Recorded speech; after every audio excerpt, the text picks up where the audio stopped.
সুপ্রিয় শিক্ষার্থীরা, আশা করছি সবাই ভালো আছো এবং নিরাপদে আছো। নিশ্চয়ই পড়াশোনাও করছো ঠিকভাবে, নিয়মিত আমাদের ক্লাস লেকচারগুলো ফলো করবে। খুব মনোযোগ দিয়ে আসলে তোমাদেরকে ক্লাসগুলো করতে হবে, কারণ এই ক্লাসগুলো হয়তো আর আমরা রিপিট করার সময় পাবো না। যে সময়টা যাচ্ছে এই সময়টাকে প্রপারলি ইউটিলাইজ করার চেষ্টা করবে। বুঝতেই পারছো আসলে কলেজ যখন খুলবে তখন কিন্তু খুব বেশি হয়তো আর ক্লাস করার সুযোগ পাবে না, পরীক্ষায় বসতে হবে। সো সেক্ষেত্রে আসলে বারবার তোমাদেরকে যে তাগিদটা আমি দিচ্ছি সেটা হচ্ছে পড়াশোনাটুকু নিয়মিত চালিয়ে যেতে হবে। আজকে আমরা অনার্স ফোর্থ ইয়ারে সোশ্যাল ডেমোগ্রাফি বা সামাজিক জনবিজ্ঞান তোমাদেরকে যেটা নিয়ে আমরা আলোচনা করব সেটা হচ্ছে মর্টালিটি এবং মেজার্স অফ মর্টালিটি। মরণশীলতা বলতে আসলে আমরা কি বুঝি? সাধারণ কথায় মৃত্যু বলতে জীবন নিঃশেষ হয়ে যাওয়াকেই আমরা বুঝে থাকি। জন্ম হওয়ার পর যে কোনো সময়ে জীবনের সমস্ত ধরনের চেতনা স্থায়ীভাবে নিঃশেষ হয়ে যাওয়াকেই ডেথ বা মৃত্যু বলা হয়। অর্থাৎ যার জন্ম আছে তার মৃত্যু আছেই, অর্থাৎ জীবিত জন্ম হলেই কিন্তু মৃত্যুটা অবশ্যম্ভাবী।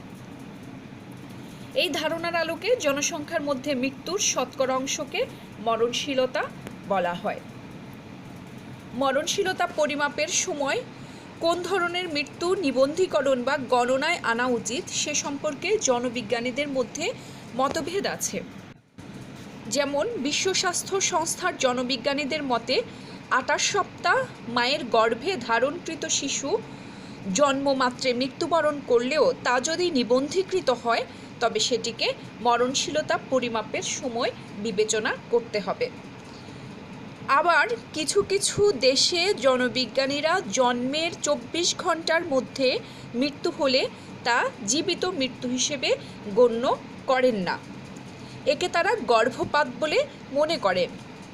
কিন্তু অন্যান্য দেশে এরূপ মৃত্যুকেও মরণশীলতা পরিমাপের সময় গণনা করা হয়। এসব জটিলতা দূর করার জন্য ওয়ার্ল্ড হেলথ অর্গানাইজেশন বা হু মরণশীলতার বিষয়টি এভাবে উপস্থাপন করেছে: জন্মদানের সময় ব্যবধান যাই হোক না কেন, সমস্ত জীবিত জন্মগ্রহণকারী শিশু নিবন্ধিত এবং গণনা করতে হবে, এবং জন্মের পর যে সময়ই তাদের মৃত্যু হোক না কেন তাও নিবন্ধিত এবং মৃত্যু হিসেবে গণ্য করতে হবে। তাহলে আমরা ওয়ার্ল্ড হেলথ অর্গানাইজেশনের যেই মন্তব্যটা আছে সেটাকে ধরে আমরা যদি মরণশীলতাকে সামারাইজ করতে যাই তাহলে সেটা এমন হবে: 1.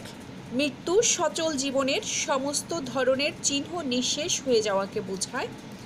2. জীবিত জন্মলাভকারী জনসংখ্যার বেলায় মৃত্যু কথাটি বেশি প্রযোজ্য। 3. গর্ভপাত এবং জীবিত জন্মলাভের পূর্বের মৃত্যুকে সত্যিকার অর্থে মৃত্যু হিসেবে গণ্য করা যায় না। এটা কার মতে? এগুলো হচ্ছে হু এভাবেই যে মর্টালিটিকে হু এভাবেই সামারাইজ করেছে।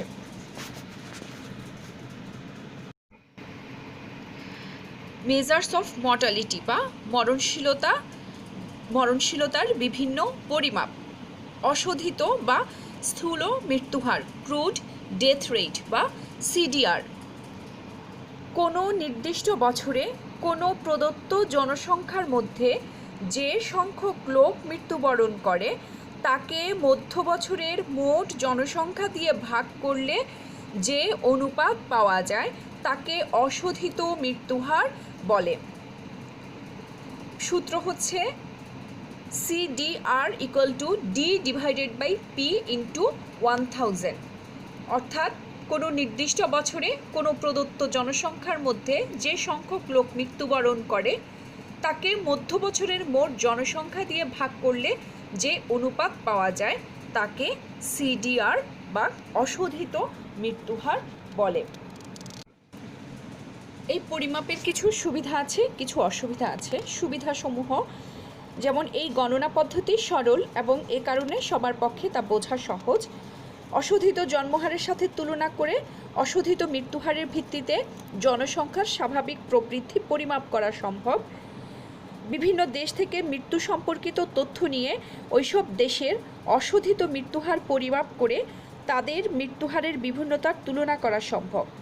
অর্থাৎ এর সাহায্যে বিশ্বের বিভিন্ন দেশের মরণশীলতার বিভিন্ন ধরন জানা সম্ভব। অশোধিত মৃত্যুহার থেকে কোনো জনগোষ্ঠীতে অন্তর্ভুক্ত কোনো লোকের মৃত্যুর সম্ভাবনার ধারণা পাওয়া যায়। অসুবিধা আছে কিছু, যেমন নাম্বার 1, এটি মৃত্যু সম্পর্কিত অপর্যাপ্ততা পরিসংখ্যান কভার করে। একই জনগোষ্ঠীর বিভিন্ন বয়সের বেলায় মৃত্যুহার বিভিন্ন হয় যা এই নির্ণায়ক নির্দেশ করতে পারে না। মোট জনসংখ্যার মধ্যে বৃহৎ গ্রুপের মৃত্যু অভিজ্ঞতার উপর এটি বিশেষ গুরুত্ব প্রদান করে। এবার আসো এইজ স্পেসিফিক ডেথ রেট বা বয়স নির্দিষ্ট মৃত্যুহার বা ASDR। কোনো নির্দিষ্ট বছরে কোনো নির্দিষ্ট অঞ্চলের জনসংখ্যার অংশবিশেষকে বিভিন্ন বয়স শ্রেণীতে বিভক্ত করে প্রতিটি শ্রেণীর মৃত্যু সংখ্যাকে ওই শ্রেণীর মোট জনসংখ্যা দ্বারা ভাগ করলে যে অনুপাত পাওয়া যায় তাকে বয়স নির্দিষ্ট মৃত্যুহার বলে। এক্ষেত্রে মোট জনসংখ্যাকে স্ত্রী, পুরুষ, হিন্দু, মুসলমান, বৌদ্ধ, খ্রিস্টান ইত্যাদি শ্রেণীতে ভাগ করেও প্রতিটি শ্রেণীর ক্ষেত্রে বয়স নির্দিষ্ট মৃত্যুহার নির্ণয় করা সম্ভব। এই হার পরিমাপের সূত্র হচ্ছে ASDR = কোনো নির্দিষ্ট বছরে কোনো এলাকার জনসংখ্যার মোট মৃত্যু সংখ্যা ডিভাইডেড বাই একই সময়ের ওই নির্দিষ্ট অংশের মোট জনসংখ্যা ইন্টু 1000। বয়স নির্দিষ্ট মৃত্যুহার পরিমাপের বেলায় সাধারণত জনগোষ্ঠীকে 5 বছর বয়স ব্যবধানে শ্রেণীবিভক্ত করা হয়, তবে প্রয়োজনে এই বয়স ব্যবধান কম বা বেশি হতে পারে বা নেওয়া যেতে পারে। বয়স নির্দিষ্ট মৃত্যুহারের কিছু সুবিধা অসুবিধা আছে। সুবিধাসমূহ নাম্বার 1, বয়স নির্দিষ্ট মৃত্যুহারের সাহায্যে অশোধিত মৃত্যুহার পরিমাপ করা সম্ভব। 2, এর সাহায্যে সেক্স স্পেসিফিক ডেথ রেট সহ অপরাপর কতিপয় মৃত্যুহার বের করা সম্ভব। 3, এটি মৃত্যুহার সম্পর্কিত মোটামুটি বিস্তারিত তথ্য তুলে ধরতে পারে। এবং নাম্বার 4, এটি মানুষের বয়স ভেদে মৃত্যুর ধারা বা প্রবণতা নির্দেশে অনেকটাই সক্ষম। অসুবিধাগুলো কি কি? যেমন এক্ষেত্রে কোনো নির্দিষ্ট বছরে কোনো বিশেষ জনগোষ্ঠীর মৃত্যু সংখ্যা বিবেচনা করা হয়। 2, সমগ্র জনসংখ্যার মৃত্যুহারের ধারণা এ থেকে পাওয়া যায় না, ফলে দুটি দেশের সমগ্র জনসংখ্যার মৃত্যুহারের তুলনা করাও এক্ষেত্রে সম্ভব নয়। নাম্বার 3, মৃত্যু বছরের প্রথমে না শেষে হয়েছে তার কোনো ধারণা এটি থেকে পাওয়া যায় না, অর্থাৎ কোনো শিশু বা ব্যক্তি কত দিন অথবা কত মাস বেঁচে ছিল তার কোনো ধারণা এই মৃত্যুহার থেকে পাওয়া যায় না। এবার আসো পরিমিতায়ন মৃত্যুহার বা স্ট্যান্ডার্ডাইজড ডেথ রেট। প্রতিটি মৃত্যুহার হয় দুটি স্থান অথবা দুটি সময়ের সাথে অবশ্যই সম্পৃক্ত থাকে, ফলে প্রতিটি মৃত্যুহার হচ্ছে একটি আপেক্ষিক পরিমাপ। তাই দুটি নির্দিষ্ট স্থান বা দুটি নির্দিষ্ট সময়ের মৃত্যুহারের তুলনাকে পরিমিতায়ন মৃত্যুহার বা স্ট্যান্ডার্ডাইজড ডেথ রেট বলা হয়। জনবিজ্ঞানী GW বার্কলের মতে পরিমিতায়ন মৃত্যুহার দুটো প্রয়োজনের মধ্যে যে কোনো একটিকে অবশ্যই পূরণ করে। জনসংখ্যার বয়স গঠনের উপর স্বাধীন থেকে এক সেট বয়স নির্দিষ্ট মৃত্যুহার উপস্থাপন করে। 2, বয়স নির্দিষ্ট মৃত্যুহার জানা না থাকলে ওই অবস্থায় অশোধিত মৃত্যুহারের উপর জনসংখ্যার বয়স এবং গঠনের সম্ভাব্য প্রভাব তুলে ধরা। জনবিজ্ঞানী ডব্লিউ.এস. থমসন এবং ডি.টি. লিউইস তাই বলেছেন, বয়স নির্দিষ্ট মৃত্যুহারের ভিত্তিতে পরিমিতায়ন মৃত্যুহার বিভিন্ন জনসংখ্যার মৃত্যুহারের তুলনা করে। জনবিজ্ঞানী জি.ডব্লিউ. বার্কলের মতে পরিমিতায়ন মৃত্যুহার পরিমাপের দুটো প্রক্রিয়া আছে, একটা হচ্ছে ডিরেক্ট স্ট্যান্ডার্ডাইজেশন এবং আরেকটা হচ্ছে ইনডিরেক্ট স্ট্যান্ডার্ডাইজেশন। তাহলে প্রত্যক্ষ পরিমিতায়ন কি? এক্ষেত্রে আদর্শ বা স্ট্যান্ডার্ড জনসংখ্যার বিভিন্ন বয়স নির্দিষ্ট হার প্রয়োগ করে পরিমিতায়ন মৃত্যুহার বের করা হয়। আমেরিকান জনবিজ্ঞানীরা একে প্রত্যক্ষ পরিমিতায়ন নামে অভিহিত করেছেন। এক্ষেত্রে কোনো নির্দিষ্ট এলাকা অথবা দেশের জনসংখ্যার বন্টনের ধরনকে আদর্শ বা স্ট্যান্ডার্ড হিসেবে বিবেচনা করা হয়। সূত্রটা হচ্ছে SDR equal to PS into DL divided by summation of PS, যেখানে PS equal to কোনো বয়স গ্রুপের আদর্শ জনসংখ্যা, DL equal to ওই গ্রুপের বয়স নির্দিষ্ট মৃত্যুহার। পরোক্ষ পরিমিতায়ন বা ইনডিরেক্ট স্ট্যান্ডার্ডাইজেশন, এক্ষেত্রে প্রথমে বয়সের ভিত্তিতে প্রকৃত জনসংখ্যা, মধ্য বছরের জনসংখ্যা এবং ওই সময়ের জনসংখ্যার সব বয়সের মোট মৃত্যু সংখ্যা সংগ্রহ করা হয়। এরপর ওই আদর্শ জনসংখ্যার বয়স নির্দিষ্ট মৃত্যুহারের সম্পূর্ণ তালিকা এবং তার অশোধিত হার বের করা হয়। এরপর এই প্রকৃত জনসংখ্যাকে বয়স নির্দিষ্ট মৃত্যুহার দ্বারা গুণ করলেই পরিমিতায়ন মৃত্যুহার পাওয়া যায়। এক্ষেত্রে সূত্র হচ্ছে SDR equal to CDR into DS, যেখানে CDR equal to অশোধিত মৃত্যুহার, যেখানে DS equal to পরিমিত মৃত্যুহার equal to প্রকৃত মৃত্যু ডিভাইডেড বাই মৃত্যুর গড় বয়স। আচ্ছা, এবার আমরা আলোচনা করব ইনফ্যান্ট মর্টালিটি রেট বা IMR বা শিশু মৃত্যুহার নিয়ে। শিশু মৃত্যুহার জনবিজ্ঞানী জি.ডব্লিউ. বার্কলের মতানুযায়ী 1 বছরের কম বয়সী জনসংখ্যাকে শিশু বলা হয়। তাই কোনো নির্দিষ্ট বছরের মধ্যে জন্মগ্রহণকারী প্রতি 1000 শিশুর মধ্যে মৃত্যুর সংখ্যাকে শিশু মৃত্যুহার বলা হয়। অন্য কথায়, জন্মদিন থেকে প্রথম জন্মদিবস, এই অর্থাৎ যেদিন শিশুটা ভূমিষ্ঠ হয়েছে সেদিন থেকে তার প্রথম জন্মদিবস, এই সময়সীমায় শিশুর মৃত্যুর ঝুঁকির পরিমাপকে শিশু মৃত্যুহার বলা হয়। অর্থাৎ IMR equal to D0 divided by B into 1000।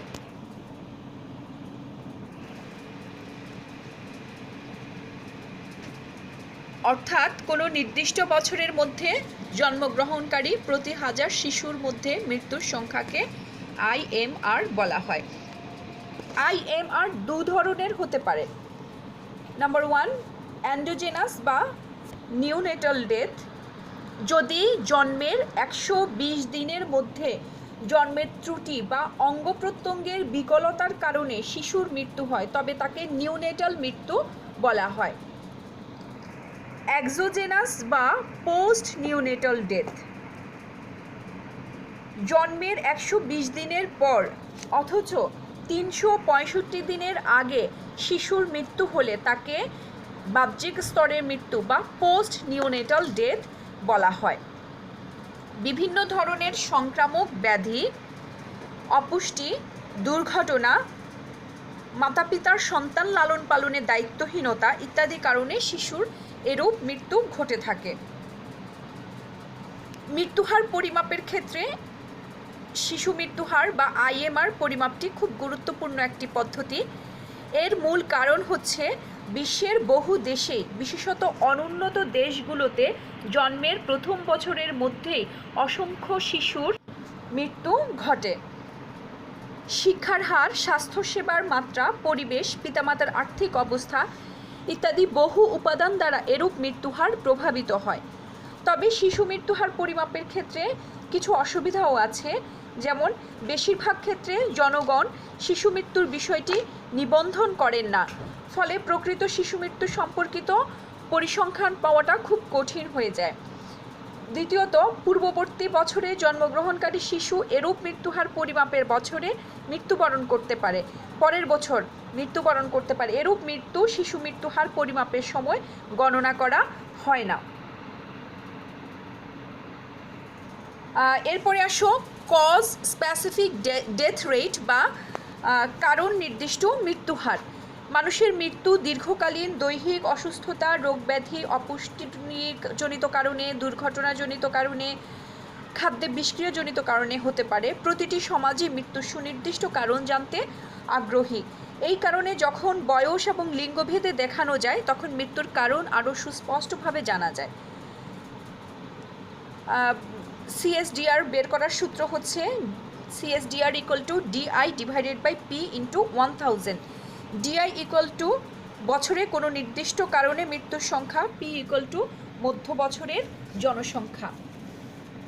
কারণ নির্দিষ্ট মৃত্যুহার মানুষের মৃত্যুর বয়স নির্দেশ করতে পারে। এছাড়া পুরুষ এবং মহিলা জনসংখ্যার মৃত্যুর কারণও এই হার প্রকাশ করতে পারে। এর ফলে দুটি অঞ্চলের জনসংখ্যার মৃত্যুর কারণের মধ্যেও তুলনা করা সম্ভব।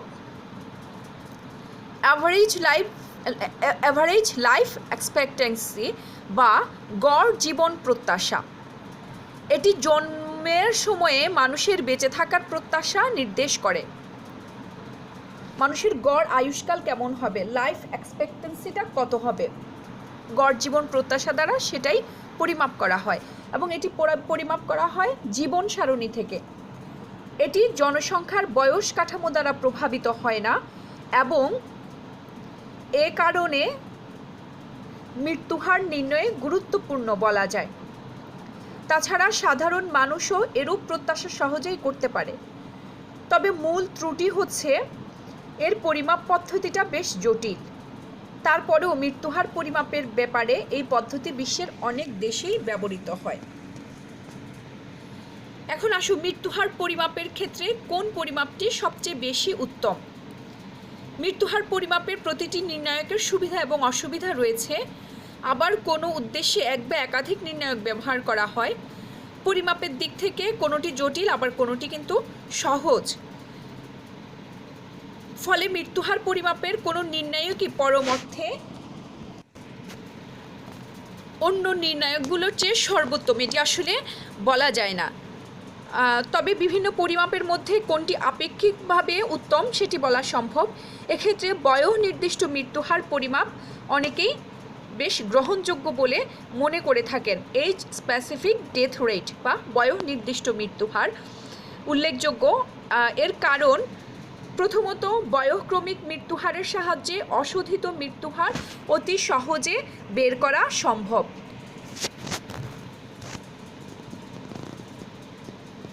দ্বিতীয়ত, এর ভিত্তিতে প্রয়োজনে লিঙ্গ নির্দিষ্ট মৃত্যুহার, পেশাগত নির্দিষ্ট মৃত্যুহার, কারণ নির্দিষ্ট মৃত্যুহার ইত্যাদি নির্ণয় করা যায়। ফলে এটিকে অপরাপর মৃত্যুহার পরিমাপের বিকল্প নির্ণায়ক হিসেবে অনেক ক্ষেত্রেই ব্যবহার করা সম্ভব। সবশেষে বয়স নির্দিষ্ট মৃত্যুহারের অসুবিধা বা ত্রুটির চেয়ে আসলে সুবিধাই বেশি। প্রিয় শিক্ষার্থীরা, আজকে আমরা মরণশীলতার বিভিন্ন পরিমাপগুলো সম্পর্কে এবং কোন পরিমাপটি সবচেয়ে বেশি উত্তম সেটি নিয়ে আলোচনা করার চেষ্টা করেছি। আশা করি তোমরা লেকচারটা মনোযোগ দিয়ে শুনবে এবং নোট নিবে। সূত্রগুলো কিন্তু বারে বারে লিখবে, তাহলেই এটা মনে থাকবে ভালোভাবে। আজকে এতটুকু পর্যন্তই। সবাই ভালো থেকো, সুস্থ থেকো, নিরাপদে থেকো। আল্লাহ হাফেজ।